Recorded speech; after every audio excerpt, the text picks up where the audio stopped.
Hi, thanks for joining us today. I have Kelly Garnett. I was just talking with her earlier. There's a small town close to me called Garnett, and she's Garnett, right? No, I'm Garnett. Garnett. Yeah. The stone is garnet. I'm Garnett. Okay, fine. We got this. Really, we do. Okay. So anyway, I'm so excited to talk to you today because you're kind of a relationship guru kind of person. And the thing that I know is, as a midlife woman, relationships change over time. And what you need and you want or what worked before are different. So tell me and our audience, how did you get into this? Well, I'm also a midlife woman. And so I realized that when I just recently met my partner, I needed to do things differently when it came to dating, specifically online dating. So I was using that as my main source or resource for meeting men and dating. And I decided after an ending of a significant relationship that lasted for about 13 years that I needed to do something differently and that I needed to approach it in a very different, sacred way. So my site is sacreddating.com or sacred-dating. And it was such an amazing opportunity to really get clear about what I wanted and align to that in really powerful ways, whether it be who I was reaching out to, who I was communicating with, who I was setting up dates with. It helped me to streamline my experience and ultimately lead me to the love of my life. That's amazing. I think a lot of us think we need to get right back out there without thinking about maybe, if I want the same result, want a different result, maybe I need to do something a little bit different as far as that goes. Yeah. So it was basically your journey of exploration that led you to going into this. Yeah. And I've been doing online dating off and on for years. And there were times where I was like, I can't do this anymore. And so if any of my clients, most of them are coming out of a significant ending of a relationship, whether it be a divorce or a committed relationship, and want to get back out there, but are a little timid by either never having done online dating or it's been a long time. I found that my strategies that I teach helped to make it actually enjoyable and helped me to build a deeper relationship with myself and with my higher power. Wait, let's hold that for a second, because my experience being on a dating app was not exactly fun. No, it can be torture. I don't think, a lot of my friends are kind of the same way. I mean, some of them have had great luck and, found their significant other, but you talked about basically changing something. Yeah. In order to make it fun. Mm-hmm. So how does that work? So first and foremost, what I do with my clients is help them to get clear about what they want. So as you mentioned earlier, you could have a similar experience or something different, but you have to do something differently. Oftentimes, if we jump right back out there again, we're going to attract the same person by a different name. Yeah. And so it's really about, especially because where we are as midlife women, we are not who we were in our 20s and 30s. And we probably, if we're coming out of this significant relationship, we want to experience something completely different. So it's important to look at what worked in that relationship, what had you fall in love with your partner or your mate or your husband, but then also what didn't work and what do you want, how do you want that to look different in your next relationship? So if communication was an issue, how do you want communication to look in the next relationship? And then it's about really so at some point in my dating career, I, said I wanted the serious relationship, but then found myself kind of hanging out with this guy and that guy and not staying true and aligned with what I wanted.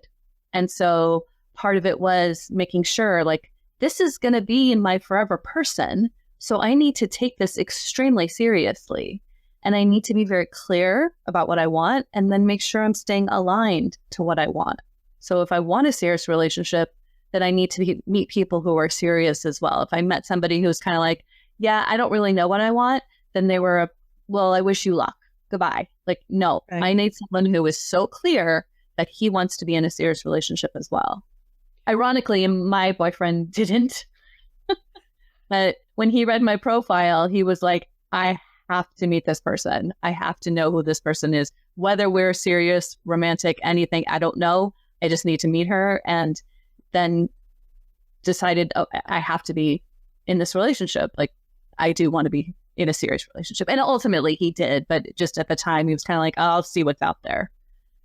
Well, I think there are a couple of things that I really like in what you said. And part of it is not settling, right? Is figure out what you want and stick with it till you get it. Yeah. And that's a lot of, I think that especially women in midlife are more, maybe discerning is the word to use. Mm-hmm. They're more likely to, at least my friends and my clients are more about, if it's not working, it's not working, and we're just going to move on. So I think that there's that part of it. I think maybe it's a little more prevalent. There are some that have the fear of not finding someone. And do you find clients that are that way? Oh, absolutely. Maybe I'm too old. Maybe I'm too broken. All the things are still, especially if they may have done the healing work to some degree. There's only, there's so much healing work you can do. And then it's going to actually take, I found for myself, especially being in a healthy relationship, to work through some unresolved issues.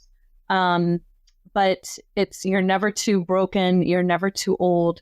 We live in a world of over 8 billion people, and love is in abundance. So there's someone for everyone out there, I believe. I like that. Love with 8 billion people, love is abundant. Yeah. There's a lid for every pot. Yes, absolutely. So it sounds like the big work starts with figuring out who and what you are. Would you say that's right? Absolutely. I think, well, yes, and what you want. I mean, if you have to know. There were guys down there that were like, I don't really know what I want. I'll know it when I find it. Well, okay. And so then you're going to, then that becomes dating based on chemistry, to be honest. And if you're looking for something deeper, which is what this path of sacred dating is for me and for my clients, is to get really clear. When I decided to take this journey on for myself and I was writing my profile, I created a sacred space to really write it out. I spent time looking at quotes, looking at books that I had read, thinking about research I had done, even, in meditating and getting connected to my heart and what does it say and what does it want to experience. And so it really became this beautiful moment of creating my profile in that way. And there were adjustments that were made along the way, but what came out of it, when my now boyfriend read it, he was like, I read your profile so many times I lost count. Like, he was just so moved by it. And years ago when I was online dating and friends were like, you just need to be, funny and silly and charming and playful and don't tell too much information and, all these things. And unfortunately, I love my friends, but I'm taking advice from women who aren't in a relationship that I'm holding out for, a deeply connected, committed, sacred relationship. And they were in marriages and relationships, but that weren't of that caliber. So listening to them wasn't really going to support me in my journey because I'm looking for something very different. And so I had to go, you know what? I just need one. So it's not a numbers game. I don't believe it's a numbers game. I believe that there could be more than one that I would be a fit with, but I needed to be me. I needed him to know who I really authentically was, because if he didn't resonate with that, then he's not my one, period. Yeah. And why would you want to spend all that much time and energy with the one who's not the one? Exactly. We don't have time for that. Oh, and that's one of the things that I really like about midlife is you kind of look at those things and you go, 10 years ago, I might have done that. But right now, It's like, nope, not interested. Thank you very much. Exactly. Next. Yeah.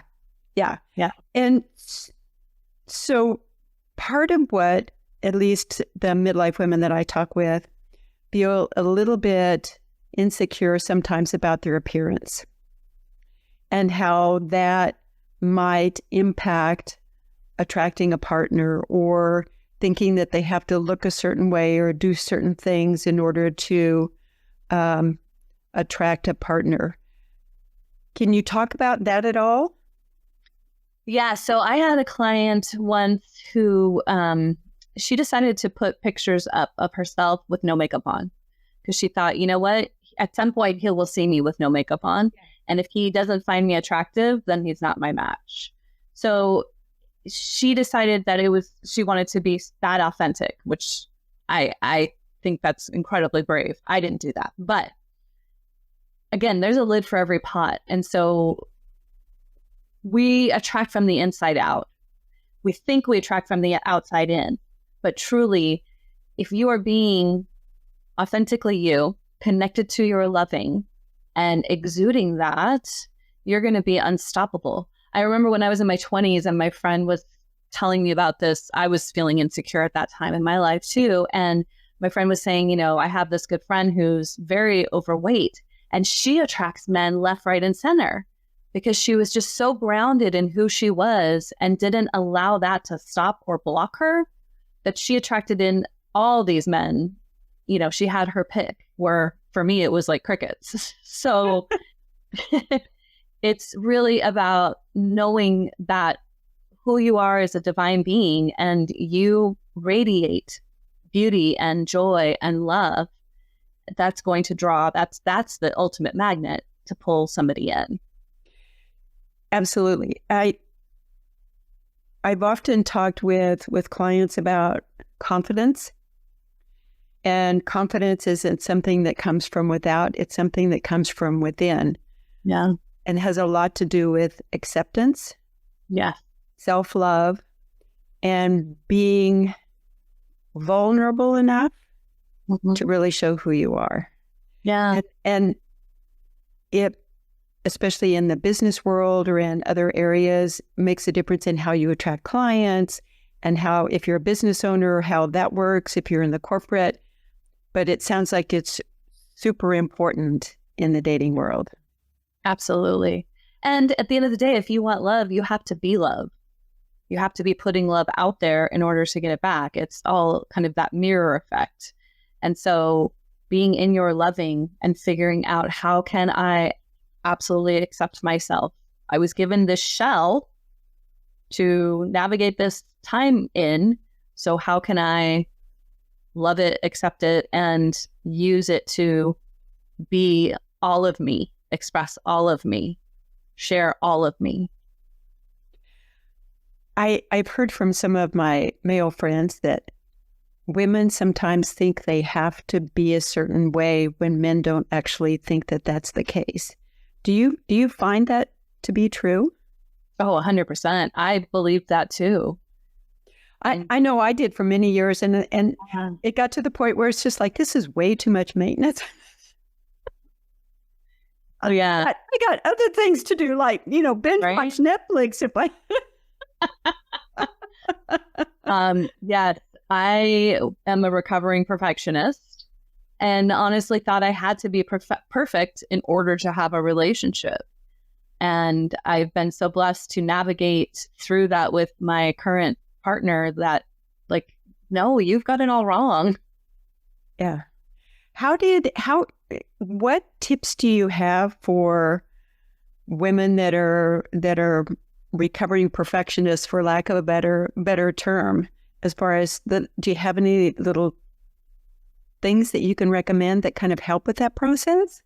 Well, so we have a mind, but we are not our minds. We have our thoughts, but we are not our thoughts. And so really letting that sink in and catching when those thoughts creep in of something's wrong here, or something needs to be changed or fixed, or I need to control this situation, and really going, is that real? Is that true?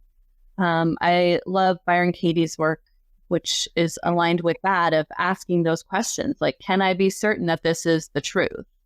And really kind of allowing yourself to get out of the way and come back to your heart space and soul space and just really connect there to operate from there every day, as much as possible. Because when we're in our hearts are going to lead us and souls to all that is meant for us and more. So really kind of, and the intuition, that's something that I work with too with my clients, is just really honing in on your intuition, because your intuition knows and will guide you towards what you need to experience, even if it's the contrast of what you want.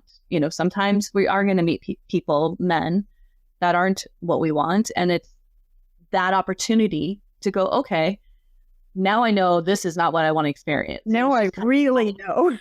Now I'm really clear that's it. Run and another... the universe is gonna test us. If we say we want something different, and yet we keep attracting, like, say, the ex-husband, similar personality types, then we have to learn how to navigate away from that and shift into something that is more aligned with what we really want. Absolutely. One of the things that I ask some of my clients to do, especially when they have difficulty in looking at themselves objectively, is to look in the mirror, pick one feature about themselves that they like, and focus on that. Yeah, I love that. Because but it's hard. For some find it really hard. And you're talking about taking it even looking at from a soul level. So are there other techniques that you use? I mean, do you like breathing techniques or focus techniques or meditation or those kinds of things? Or yeah, absolutely. Guided meditations. Louise Hay has the Life Loved You book. And in that, there's the meditation of looking in the mirror and saying, I love you, and your name. So I would say, I love you, Kelly, and saying that multiple times. And I found when I've done that, not only am I feeling a connection to my physical self, but if I'm looking in my eyes, I can start to almost soul gaze with my own soul, and it can be really powerful. It can be very triggering at first. Yes. If you're, it just sounds goofy to say I love you to yourself. But I mean, I remember when my mom would say, you just need to love yourself more. And I was like, what is that? Hug myself? Like, say I love you? Like, what does that really mean? Yeah. So, but really and truly from an authentic place, and even connecting with your wise self or your higher self or God, if you believe in a higher power, or even your heart. How does your heart see you? And just connect with how that being sees you, and then coming from that place of looking into your eyes and saying, I love you, Kelly. And get to that place where you really authentically mean it. That can be such a game changer. Absolutely. There's I can't even remember where it was. I was reading, this was a couple years ago, that when you get up in the morning, talk to yourself the same way that you would talk to your child or your pet. Yes, absolutely. Basically saying, good morning, how are you? You're gorgeous. I love you. Mine are, you're the best kitty in the world. I love that. Well, and some of the work I do too is connecting with the inner child, because that's where the wounded self usually lies. And so building a relationship with her, or if I'm working with men, then him, and really starting to align your relationship with them. Because oftentimes what I find with clients is that we're dating from our inner child. Trying to fix all the things that went wrong before. Yep. Or protect, right? Exactly. Yes. Yes, yes, yes. Absolutely. So building a relationship with the inner child to help them to feel safe and secure so that you can go out and make the choices from your adult self. Well, and it sounds like this gives them the breathing room that they need in order to find out what it is that they really want, to really be able to heal from the things that have happened to them. Yeah. Find somebody who's really much more of what they want rather than something that they're familiar with, or a pattern, or those kinds of things. So yep. That's pretty cool. Yeah, absolutely. And so important. Yes, absolutely. We want to experience something differently. Well, and it's I think of it, I dance Argentine tango, and one of the things that I talk about with tango is that physical touch actually releases oxytocin. And oxytocin is one of those things that it's a feel-good hormone.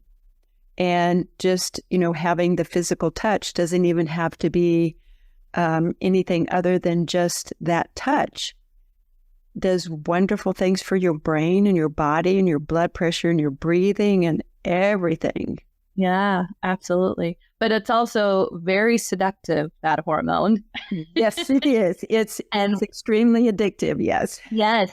And once it's dropped, if you're like even hearing a man's voice that you've maybe kissed or hugged or had, any kind of a connection with, it can get triggered through that as well. But it can be very seductive and very addicting, for sure. That's what's nice about dancing, especially tango. It's like 9 minutes and then you go to the next one. I love tango. It's amazing. Yeah. It's fun and beautiful. My favorite genre. So what happens afterwards? I mean, the thing is they do this work on themselves. Right. And they then build their profile based upon what it is that they know that they want. Yes, exactly. And then, I mean, I've been off and on the dating apps. I go on for a while and I go, yeah. So how does all of this, so now you figured out what you want. How do you able to communicate that and figure it out so you can set it up so you're actually attracting what it is that you want? Is that an easy process? Is that difficult? It's as challenging as you think it might be for yourself. It's not a difficult process. Like I said, I took that time to really cultivate a very sacred space when I wrote mine. And I do have a really fun strategy that I use with my clients to support them in that. But it's only difficult if you think that's difficult, to really clearly get what you want to experience in your next relationship. But to me, it's fun. And I actually have a free Swipe with Certainty session that I offer, and I will audit a profile if somebody already has one, or I'll help them to create one that's aligned with themselves. And I give them some prompts to help them kind of, get the clarity that they're seeking if they're wanting to present their profile in this way. And then I work with my clients to kind of help, we can create the profile and that's great, but you got to stay aligned to that profile and you got to stay aligned to what you're desiring. And so I help them navigate, who they're talking with and any kinds of like responses or anything like that, dates and things like that. On their journey. Yeah. I want to make sure that we let people know that I will put the session that you talked about, to review the certainty. Yes, the certainty session. I love that. That's fabulous. In the show notes so that they will have that information so they can jump in and get one. I think I might do it too, just because it sounds like it'd be interesting. That would be awesome. Anyway, so back to, so now you have your profile. Yes. And then do you recommend a certain number of sites that people go on? Are there some that you like better than others? Does it depend on your age, what you're looking for? How does all that part work? Yeah. So, I mean, there's a lot of nuanced sites now, like based on religion, based on interests. So really, it's something, I mean, there's, I think, hundreds out there now. So it's really a good idea to kind of go through. And with the free ones, it's great to kind of, browse before you shop, and then, window shopping. But for me, I personally liked Bumble. I thought was great. It wasn't my favorite to reach out first, but I felt like there were good quality men on there. And then I met my partner on Match.com. So that's a good one too. And then Coffee Meets Bagel was also a good one as well. Right. So it sounds like it might be that based upon what your own individual background or what you're looking for, there might be different sites that fit more with whatever it is that you're wanting. But it sounds like you would recommend doing more than one at a time? Yeah, I do. I recommend maybe 2 at the most. It can be overwhelming otherwise. But yeah, like, especially if you have like hikers, if there's a hikers one or Christian singles, for example, and then do one that's not religious based. In general, so plenty of the interests are on all across the board. But that way you just have more options. A lot of people are actually doing it are on multiple sites just because you just never know who's out there. Never know. No. Well, I think if you have anything parting wise that you want to share with the group, I know we were going to put the link in for them as far as that goes, but any last words you'd like to share? Yeah. So don't think of online dating as the only end all be all. A lot of people are on there and there's a lot of options. So it's a good tool. And that's what the nice thing with the online dating, while it can be very overwhelming, it can also be very deeply connecting because you can get to the root of it so quickly. If you meet somebody in a bar, you're not going to necessarily go for some depth, questions. You're going to do the surface talks, right? So, or small talk. So I do love that about it. And that's what made it so sacred for me, because I could easily move in and out of talking or swiping, with whoever I came upon. But it's a tool. It's a resource. So, like I said, you want to be giving the love as much as you're getting the love, and in order to bring in the love. So doing things you love, the tango dancing, for example, if you are in that and just loving it, that's an amazing way, not necessarily to meet somebody at a tango class or dancing, but you're going to be radiating that. And so you could go out to dinner afterwards and boom, there's your perfect person, right? So it's about doing what you love, focusing on that, and then using these different resources to support your journey. Well, thank you very much. This has been great. Like I said, the information will be in the notes. And thank you so much for joining me today. It's been awesome. Thank you so much. Thank you. Bye-bye. Bye. That's it for this reset. Grab your free gift, your midlife superpower, 5 simple power moves to feel like yourself again. The link is anagelesslife.com/superpower. Thanks again. Bye-bye.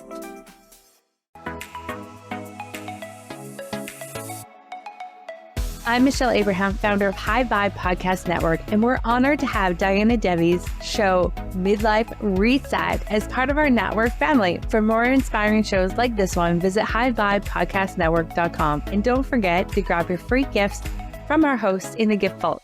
Stay high vibe and keep sharing your life.